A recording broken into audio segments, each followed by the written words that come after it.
Tes tes tes. Assalamualaikum warahmatullahi wabarakatuh. Ini video simple ya. Cara marking Pak. Nah, sebenarnya sih saya ini pakai stochastic bawah ya. Itu sebenarnya sih biar biar candlesticknya tuh nggak kelihatan. Kalau drop tuh drop banget gitu ya. Jadi saya tutupin. Sebenarnya sih kalau misalnya enggak kan begini ya.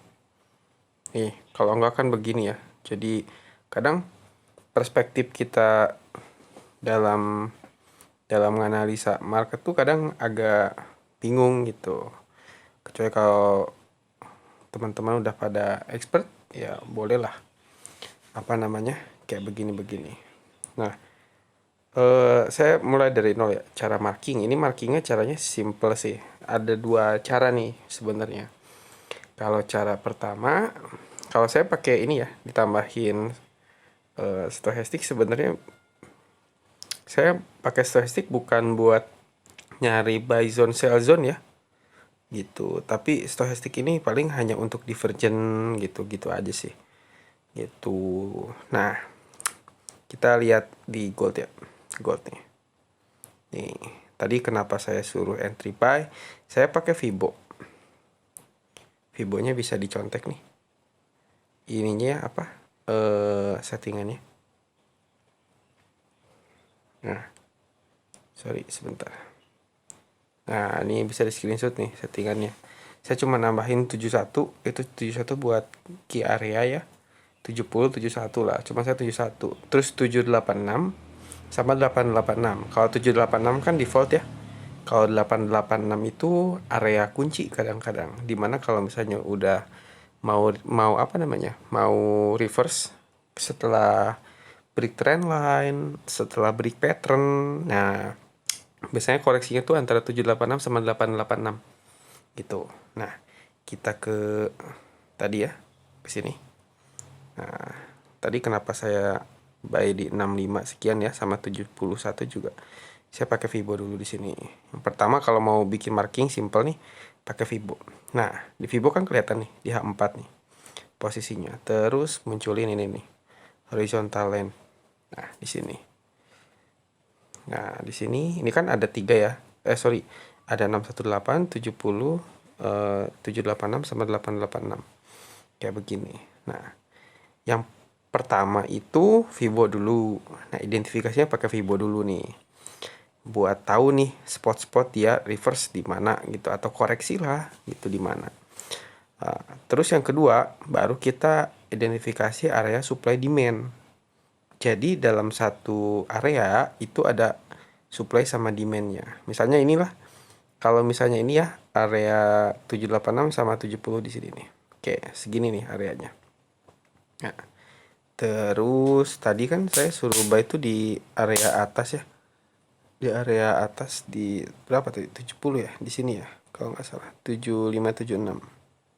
Oh enggak, di sini 7574. Nah, kalau yang pertama, kenapa di 7574? Teman-teman bisa dicek nih. Kalau Fibonya ini kan mengacunya sama sumbu yang atas ya. Sama sumbu ini nih, sama sumbu ini. Sekarang kalau kita ratain Fibonya di sini nih, karena anggaplah ini tuh fake out lah. Coba kita turunin.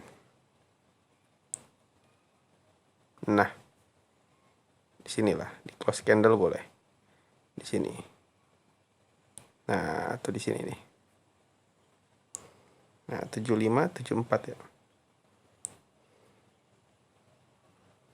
Nah, di sini. Kenapa? Karena di kiri ini nih.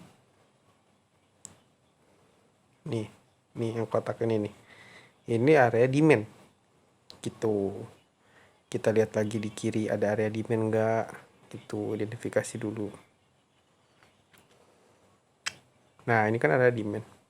Kalau demand tuh simpelnya tuh kayak bentuknya tuh nggak zigzag. Jadi ketika ada trend base rally, misalnya kan rally, misalnya rally base terus rally. Nah, si base itu tuh buat marking gitu, buat marking area nantinya gitu. Nah, sekarang kita udah bikin nih. Tadi kan pakai Fibo ya, digeser-geser. Anggap tadi di sini ya, 765 sama 64 di sini lah kita anggap. Nah, sekarang Fibonya hilangin. Biar nggak pusing, nggak kebanyakan garis. Nah, sekarang kita kasih tepat nggak di area sini. Nah, nih. Ini nih area base nih. Nah, sebenarnya kayak begitu. Nah, saya lihatnya dari sini ya. Dari sini, ini juga kan sebagai resisten. Sebagai support. Terus kita lihat ke jarak kiri lagi. Nah, ada di sini nih. Sebenarnya juga key level ya. Key level itu kan area yang pernah jadi support, resisten, pernah jadi support di sini. Pernah juga jadi resisten. Tuh kan, ada area koreksi. Nah, ini juga bisa sampai bawah tadi sebenarnya. Nah, sampai sini sebenarnya masih bisa nih. Gitu. Cuman kita identifikasi di sini yang doji ini nih. Base. Ini sih sebenarnya tuh kan sama ya areanya. Udah kayak begini. Coba kita naikin ke daily. Nah, seperti ini. Tuh, ada close candle nih. Kalau mengacu Fibo kan udah deh selesai, simple gitu ya. Setelah itu selesai. Nah, udah begini Pak, marking. Tambahin marking. Sama kok MT5, MT4 juga. Marking zone. Nah, kasihlah marking. Gitu. Sorry bentar. Anggaplah di sini ya. Areanya yang tadi. Kasih marking sini. Kasih marking di sini. H4 lah kalau untuk ini. Nah, kayak begini. Terus yang tadi juga nih kasih marking.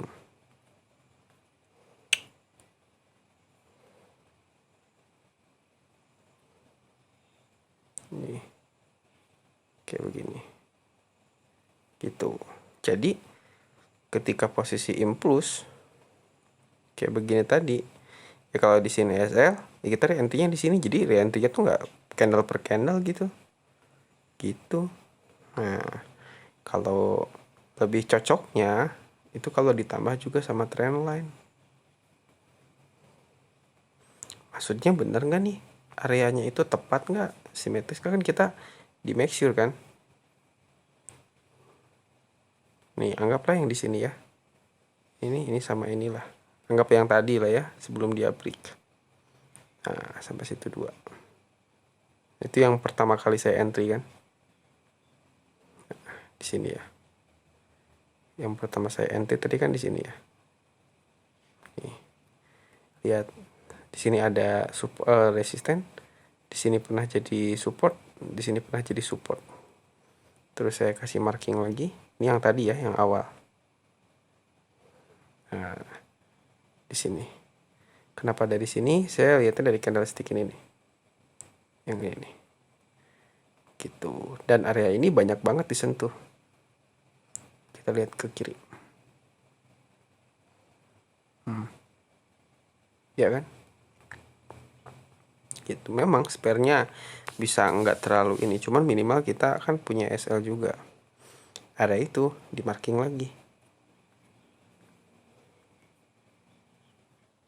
Sorry ya. Kalau kekecilan, sorry banget. Wah, markingnya kegedean. Ini agak kecil ya.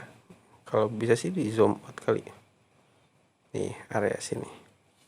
Jadi, saya entry-nya di sini. 1, 2, 3. Nah, ketika kondisi break kayak barusan begini ya, dia break. Itu saya nggak berani re-entry.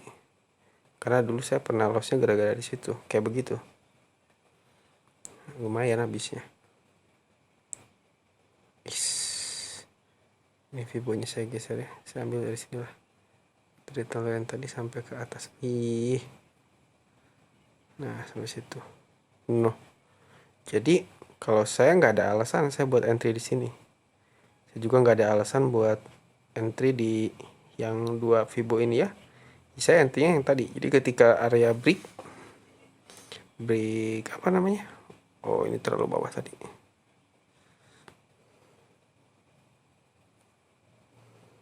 sini. Gitu. Ketika break, ya kan, saya entry-nya nunggu di sini. Nggak ada entry di sini, makanya ini nggak dituliskan, nggak ada namanya nih. Area reversal. Gitu, Pak. Itu cara pertama. Oke. Cara kedua, kalau mau simple, nggak ada ini ceritanya kita nggak depan MT4 ya. Nggak depan MT4 ceritanya. Cara yang kedua yaitu lihatnya pakai yang ini, apa namanya? Pakai ITS Forex yang ini nih. Nah, simpelnya ini kan seperti bahas nih kemarin. Jadi dicek gambarnya. Gitu. Lihat nih gambar-gambarnya. Contoh kita lihat GU yang pertama ya. GU di sini. Nih, GU. Tadi kan ada yang entry dibilang naik gitu kan. Nah, lihat nih. Di sini ada garis merah yang atas itu pivot namanya, pivot resistant. Yang bawahnya itu resisten juga. Verified resistant test cone gitu kan. Nah, ini tuh dibikin marking, Pak. Ini coba lihat harganya di berapa nih. Kita rata-rata. Anggaplah di 14190 sampai 14200 lah ya. Itu dibikin marking. Karena itu ada ada spare kecil yang sebenarnya itu tuh marking. Kalau yang atas lagi nih ada persilangan pivot ya. Tuh, spare pivot itu juga bisa di marking. Nah, ini bawah juga bisa di marking nih, yang bawah. Kayak gitu. Yuk, kita masuk ke GU. Oke, kita cek GU. Nah, GU. Kita masuk. Oke, tadi kita marking harusnya di sini ya. Satu berapa tadi? 90 kan? 90 sampai 200. Berapa? 200 ya? Bener. Di sini. Lihat nih. Dia koreksi tadi. Tadi yang tepat kan? Dia koreksinya di sini nih. Di marking yang tadi. Kalau udah begini, tinggal di marking. Tuh, ini kan area base nih. Nih, base nih. Rally, base, drop. Nah, ini juga kan sama nih. Ada candlestick yang ini. Nih. Ini di marking, Pak. Jadi bikinlah marking di sini.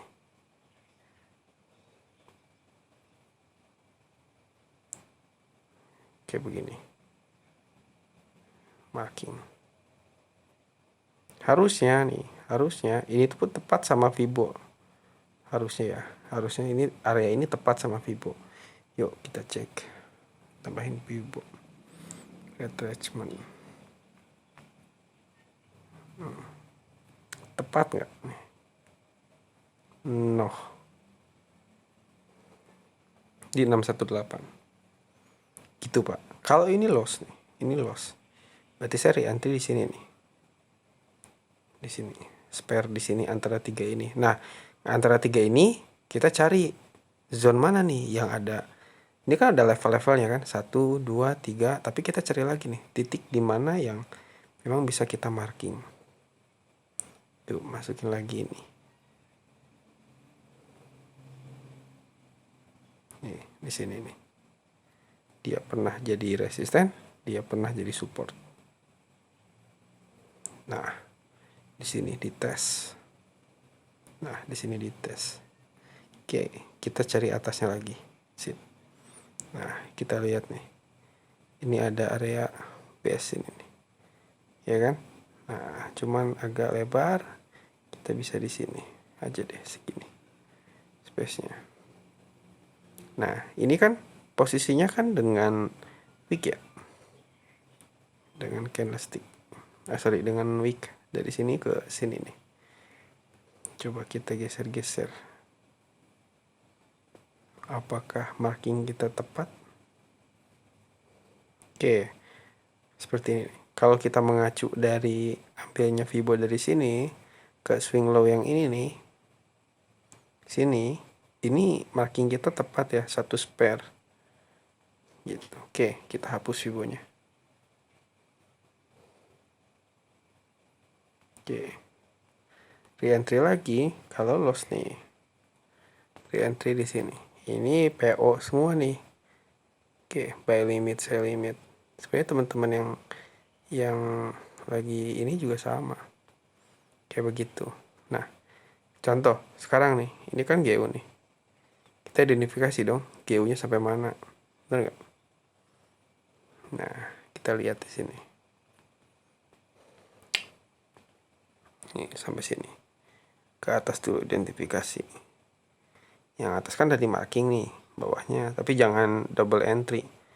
Ada di sini, kita ambil dua line dulu. Ada di sini.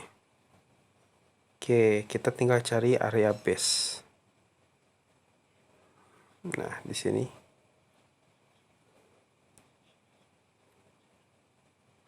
Nih. Sini ya. Oke. Lihat nih, pernah jadi resisten, pernah jadi support. Garis yang ini juga sama, di sini dites. Ini sebenarnya bisa lebih atas ya yang putihnya. Nah, bisa di sini nih. Gitu, biar agak simetris.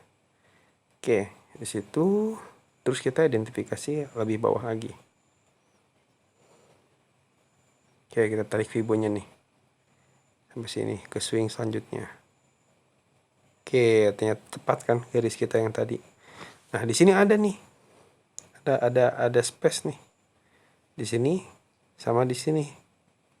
Oke, kita ambil lagi posisi. Posisi.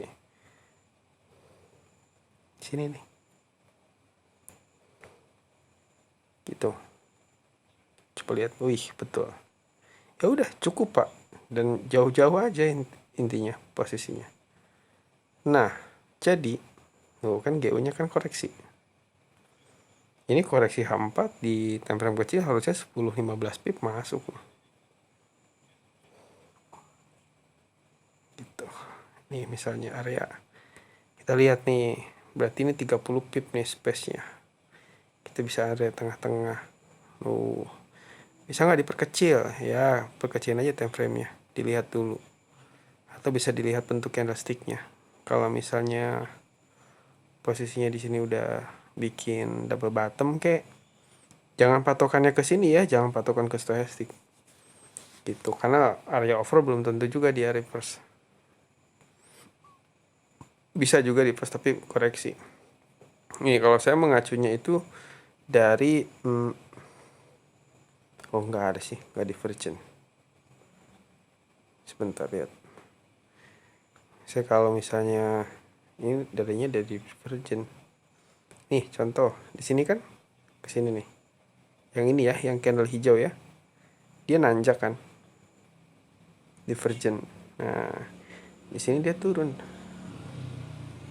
Nah, berarti itu divergent saya pakainya begitu. Tapi entry-nya di mana? Ya baik lagi nih. Ini kan dia koreksi dari sini nih. Dari candlestick ini nih, base. Nah, dari sini nih area sini. Ini area demand. Yang ini nih. Makanya si candlestick ini dia koreksi. Itu marking. Nah, next marking ya di sini di bawah. Gitu. Bisa juga sih sebenarnya di atas. Tapi lebih safety ya nunggu aja di sini. Gitu. Ini fresh ya. Ini fresh nih. Fresh tuh kenapa? Karena di sini belum pernah ada yang nyentuh ke sini. Itu namanya area fresh. Kalau misalnya ini kan sudah tidak fresh karena pernah dites di sini. Gitu. Sudah pernah tes di sini, ini belum tentu fresh. Gitu ya. Nah, contoh, ini kan area fresh nih. Dites sama di sini dia langsung turun. Ini juga yang atas fresh. Gitu. Jadi kalau udah dites satu berarti sudah diberikan. Berarti benteng atau bukan benteng lah. Berarti marking kita sudah sempat ditembus. Begitu, Pak. Ya, itu cara bikin marking. Jadi entry-nya itu ya per marking aja. Sebenarnya kalau untuk awal simple. Gitu. Jadi pentingnya gambar-gambar tuh gitu sebenarnya. Makanya di grup tuh dibelajarin gambar-gambar tuh. Kalau cuma ngasih sinyal, mas saya juga kasarnya bisa-bisa aja gitu. Cuma kan fokusnya di ibu kan bukan cuma ngasih sinyal kasarnya gitu. Kalau sinyal mah di luar juga banyak. Ya enggak, tapi kan biar bisa belajar, biar bisa analisa bareng kayak gitu-gitu, Pak. Ya. Gitu. Yuk, terima kasih.